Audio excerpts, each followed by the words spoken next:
Morning, Donny Walker here. How's it going? I stood out checking the creek out back. Oh man, it's growing 3 times the size since the other day. Take you for a little visual effect there. All our snow is melted. We had, just over probably 18 inches of snow here, 1.5 feet. So there you can see a little bit of it still down there in the ravine. Not around the house here anymore. So yeah, like I said, last year with extreme fires and extreme flooding, and then now we had all the extreme cold and snow. So it's got to go somewhere, eh? That creek's 3 times the size it was 2 days ago.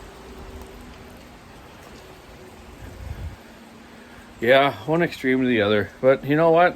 I'd rather have a little bit of rain than that snow. I couldn't get around my 2-wheel drive truck very good. But whatever, it's all good. So I'm in the shop today. Just did a 372 for a fella in Sweden. It's funny, he just lives like a couple miles away from the factory. But you can buy saws in Canada here cheaper than you can in Sweden at the dealership just outside of this factory. So I'm just doing this one up for him. He runs a firewood business, I think. And we'll get him a little bit more of a ripper 372X torque. I wanted to show you a couple other saws here.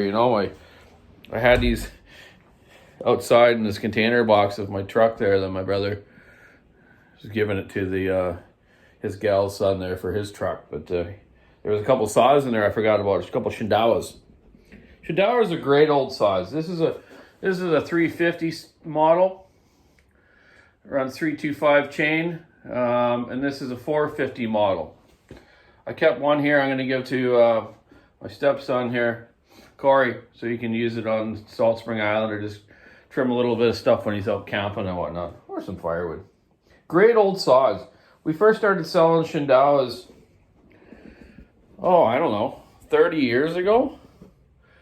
The prices were stupid though. Like an air filter was like $45. A piston was like hundreds of dollars. It was just something to do with the Japanese dollar at the time. The parts were super expensive. But these saws are super well built. I've never really had an engine issue with these. The only problem I've had is rotten fuel lines and carburetor diaphragms, just like normal, eh? But these are just skookum little saws. They're a little bit heavy, but they're durable. They got a good chain brake, good filtration system. They're great saws. I couldn't huck these out. They needed fuel lines, carb kits, and you can't get them anymore. So I made it all. I made my own lines and everything. But they run great, and we'll keep using them. I remember one time me and my dad went down to Portland, Oregon, where the distributor was for shindaiwa. So me and my dad made a trip down there to try out the 70cc versions. You got me what the model numbers are now. Can't remember, maybe 757? Yeah. So we go down there and we had a little meeting with these fellows and talked about, if the market was going to be okay for these saws. And we said, yeah, the market would be fine in small wood, second growth for, 28, 30-inch bars up here. So then we started looking at the saw, and first thing we discovered, it needed more bigger bucking spikes and the full wrap handlebars. So they made that stuff. Then we went out and tried it though, before they came out without those pieces. And it went good. It had great power, good potential. It was smooth. Oilers seemed to work fine. Nothing wrong with them. They're great saws. Then they did come out with the full wrap version and the bigger spikes and or bucking dogs, whatever you want to call them. And we sold a few up here. I modified a few.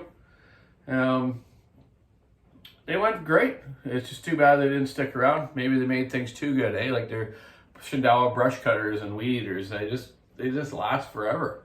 So something like that, you don't make a lot of money on because they last too long. So maybe that's why Echo took them over and they kind of distribute shindaiwa stuff now just for lawn and garden stuff, and it's still a good product. They make a good 4-stroke brush cutter and trimmer.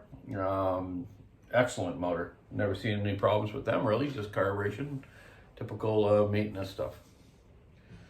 Yeah, so that's a little bit on shindaiwas. I just thought I would share that. I pulled those out from outside there and put them in a warm spot.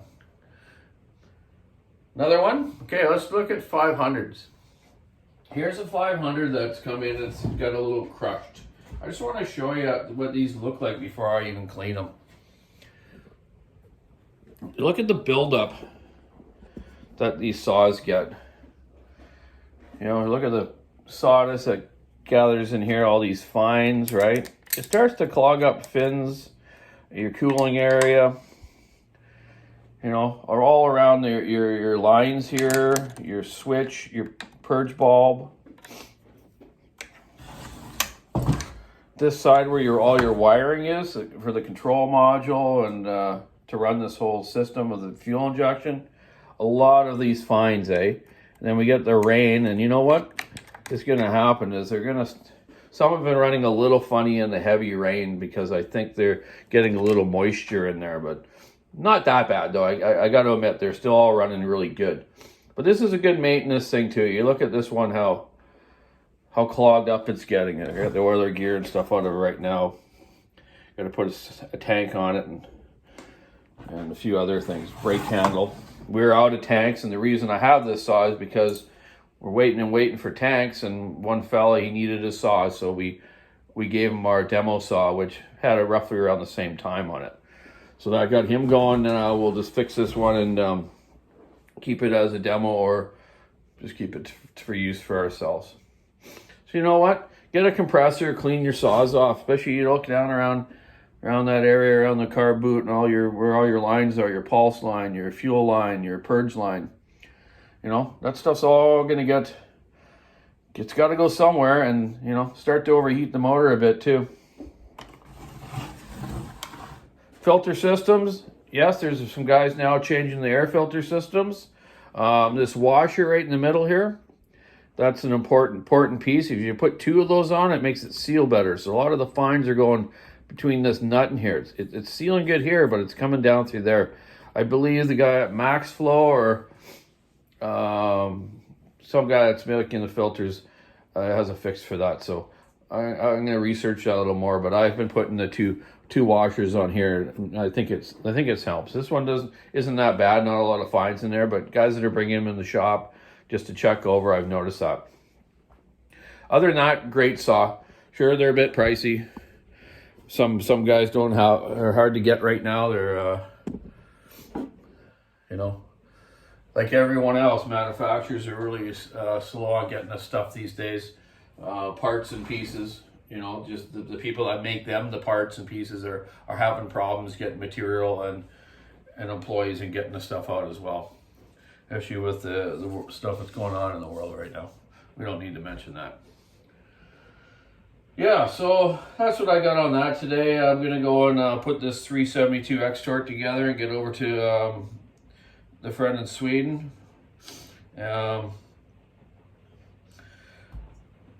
Couple more at the shop I'll tear apart this afternoon to come back and import some more. I got a lot on the go as usual, so get there, get her done.